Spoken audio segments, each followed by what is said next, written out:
Le monde a des aspects subtils. Se lancer à sa poursuite, rechercher ses plaisirs, prendre intérêt à ce qui l'occupe, partager ses emballements, ce n'est là qu'une des formes de la mondanité. La mondanité est une conformation au monde qui aboutit à une ressemblance. L'agent responsable de ce rapprochement n'est autre que l'esprit du monde. Et l'esprit du monde, en dernière analyse, tient tout entier dans ces deux mots. Intérêt personnel. Or, dans les choses du royaume de Dieu, l'intérêt personnel peut être tout aussi accusé que dans n'importe quel autre domaine.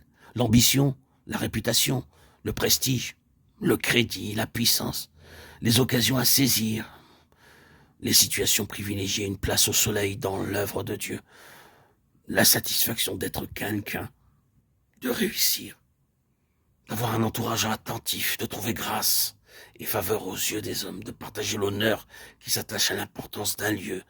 Toutes ces choses et bien d'autres encore trahissent l'esprit du monde.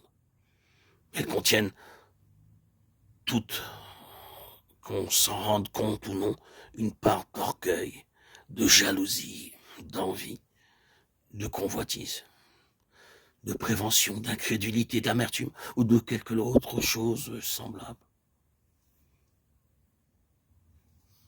Que cette forme de mondanité rencontre un obstacle sur son chemin et toutes ses faiblesses sous-jacentes se manifesteront au grand jour. L'Éternel regarde au cœur. Le cœur de l'homme est tortueux plus que toute autre chose. Ce funeste penchant de l'homme à se tromper lui-même transparaît dans beaucoup de ministères. Combien d'ouvriers de Dieu qui, après avoir bien commencé, acceptaient de grands sacrifices accomplis à grand prix, un service fécond, en sont venus pour finir imperceptiblement à une certaine forme d'infatuation, inconsciente peut-être, car ils n'ont pas cessé de se regarder comme les plus sincères et les plus humbles des hommes, mais qui n'en est pas moins réel pour cela.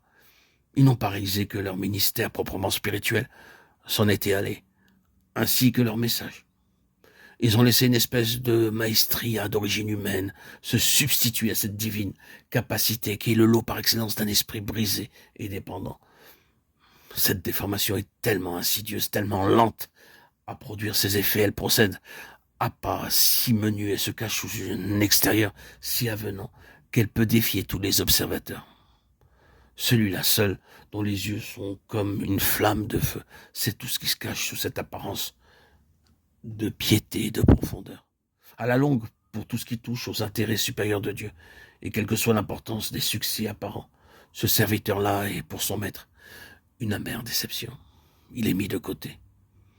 Si haut et fort qu'il ait dénoncé les compromis avec le monde, si brillant qu'aient pu être ses sermons et ses études bibliques, l'horreur du danger n'a pas hanté sa chambre de prière. C'est l'importance même de son ministère et l'ampleur de son programme qui ont été son piège, subrepticement, silencieusement, le mal s'est insinué et l'œuvre sinistre s'est accomplie.